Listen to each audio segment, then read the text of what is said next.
Es el 5 de marzo de 1977 en Kyalami, un circuito soleado en Sudáfrica, donde el rugido de los motores llena el aire y los pilotos se preparan para otra batalla. Pero lo que ocurre en esta pista, durante la carrera, no es solo un evento deportivo, es una tragedia tan brutal que hasta hoy sigue siendo uno de los momentos más oscuros de toda la historia de la Fórmula 1. Tan gráfico, tan impactante, que cuesta creer que haya sido real, pero lo fue. Y todo comenzó de la forma más rutinaria posible. Lo que salió mal fue todo simplemente colapsó. Y es en esos segundos donde entiendes cuán frágil puede ser la línea entre correr y morir. Cuando piensas en Fórmula 1, seguramente piensas en velocidad, tecnología, gloria. Pero durante los años 70, pensar en F1 era pensar en peligro. Era la década más salvaje, más impredecible y más mortal del automovilismo. Los coches eran rápidos, sí, pero también eran ataúdes andantes. El fuego, las explosiones, los choques fatales eran parte del calendario. No era si habría una tragedia, sino cuándo. La seguridad no era prioridad. Era un lujo que muy pocos podían darse. Y en ese caos aparece una estrella, Tom Pryce. El nombre quizás no te suene como Lauda o Hunt, pero en los paddocks todos sabían que era especial, rápido, constante, elegante. Tenía ese talento natural que no se enseña. Nacido en Gales en 1949, Tom venía de una familia común. No tenía dinero ni contacto, solo pasión. A los 10 años ya manejaba una camioneta de panadero y a los 20 estaba compitiendo. Sí, empezó tarde, pero no necesitaba mucho tiempo. Su talento brilló desde el primer día. Fue Trevor Taylor, excompañero de Jim Clark, quien lo vio y dijo, este chico tiene algo. Y lo tenía.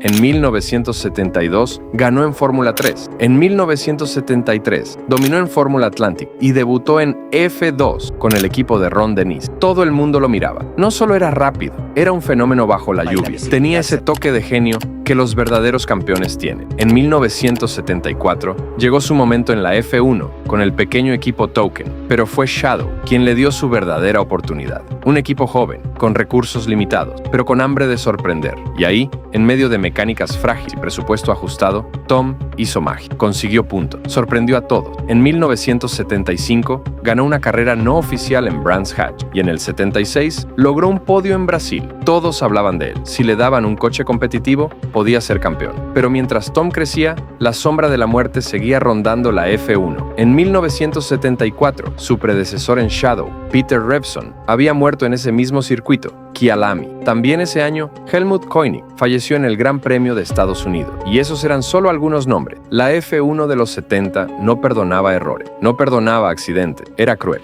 Aún así, Tom no se detenía. En 1977, con un coche mejorado y muchas expectativas, apuntaba alto. En Brasil iba segundo, pero el motor se rindió a pocas vueltas del final. Y así llegó la tercera cita del año, Sudáfrica, Kyalami, de nuevo, el circuito maldito. El día amaneció perfecto. El público llenó las gradas. Los coches estaban listos. Tom clasificó bien, y aunque perdió posiciones al comienzo, empezó a recuperar terreno. Vuelta tras vuelta, subía puestos con agresividad y precisión. Parecía una carrera más, hasta que llegó la vuelta 21. En ese momento, el coche de su compañero de equipo, Renzo Sorsi, se detuvo en plena recta principal. Tenía una pequeña fuga de combustible. Empezó a salir humo, nada grave, pero en los años 70, humo significaba fuego. Dos comisarios, del otro lado de la pista, lo vieron. Decidieron actuar, sin radio, sin orden, sin seguridad. Cruzaron la pista cargando extintores. Una recta en subida. Los coches venían a 270 kilómetros por hora. Era imposible verlos a tiempo. El primero logró cruzar, el segundo, no. Y lo que pasó después es algo que la F1 jamás podrá olvidar. A toda velocidad, sin tiempo de reacción, Tom Pryce impactó de lleno contra el segundo comisario, Frederik Jansen Van Buren. Iba a más de 270 kilómetros por hora. El impacto fue tan brutal que el extintor que llevaba, Van Buren salió despedido y golpeó directamente el casco de Tom. Un solo segundo, un solo golpe, y todo terminó. El cuerpo del joven comisario de solo 19 años quedó irreconocible. Fue arrojado por el aire y murió en el acto. El extintor, convertido en un proyectil letal, atravesó el casco de Tom Pryce con una fuerza inconcebible. Lo golpeó en la cabeza con tal violencia que lo mató instantáneamente. El casco se partió. La sangre cubría el interior del monoplaza, pero lo más escalofriante es que el coche siguió. Durante segundos eternos, el Shadow negro de Tom Pryce avanzó sin control, sin nadie conduciendo realmente. Con el cuerpo de Tom ya sin vida, El coche se desvió y terminó chocando contra Jacques Lafitte en la primera curva. Fue ahí cuando todos comprendieron que algo terrible había pasado. Los mecánicos, los fotógrafos, los comentaristas, todos quedaron paralizados. Nadie entendía, nadie podía procesarlo. No era un accidente común, era una escena que parecía sacada de una pesadilla. El casco de Tom había salido despedido, su cuerpo no mostraba señales de vida y el comisario simplemente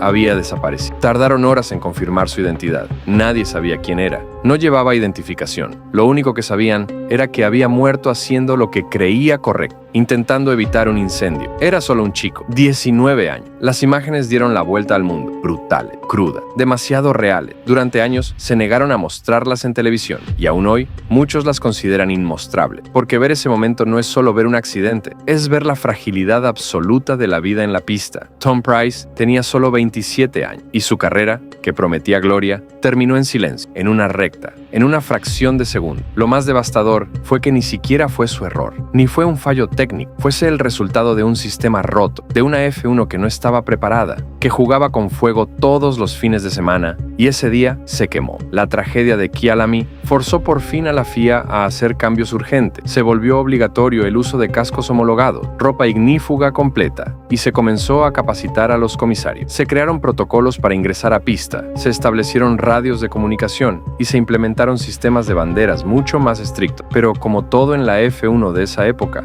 las soluciones llegaron tarde, siempre llegaban tarde. Hoy en día, mirar hacia atrás y ver cómo funcionaba la F1 en los 70 parece irreal. Comisarios cruzando la pista sin permiso, coches incendiándose sin extintores cerca, pilotos sin protección adecuada, pero esa era la norma. Y lo peor es que todos sabían lo peligroso que era, solo que nadie hacía nada, porque el espectáculo siempre pesaba más. La muerte de Tom Price no fue en vano, fue una de esas tragedias que marcaron un antes y un después, como la de Roger Williams, como la de Gilles Villeneuve, como la de Ayrton Senna. Cada uno de ellos dejó una cicatriz y un paso hacia una F1 más humana. Hoy, los pilotos salen a correr sabiendo que si algo sale mal, hay un protocolo, hay un equipo, hay un sistema. Y eso, en parte, es gracias a nombres como el de Tom Price, que con su vida ayudó a empujar a este deporte hacia el futuro. Recordarlo no es solo hablar de una tragedia, es reconocer el precio que se pagó para que hoy tengamos una F1 más segura. Es mirar hacia atrás y no olvidar, porque la historia de la Fórmula 1 no solo está hecha de victorias y campeones, también está hecha de dolor, de pérdida, de sangre y sobre todo de aquellos que, como Tom, soñaban con la gloria y terminaron pagando el precio más alto. Gracias por quedarte hasta el final.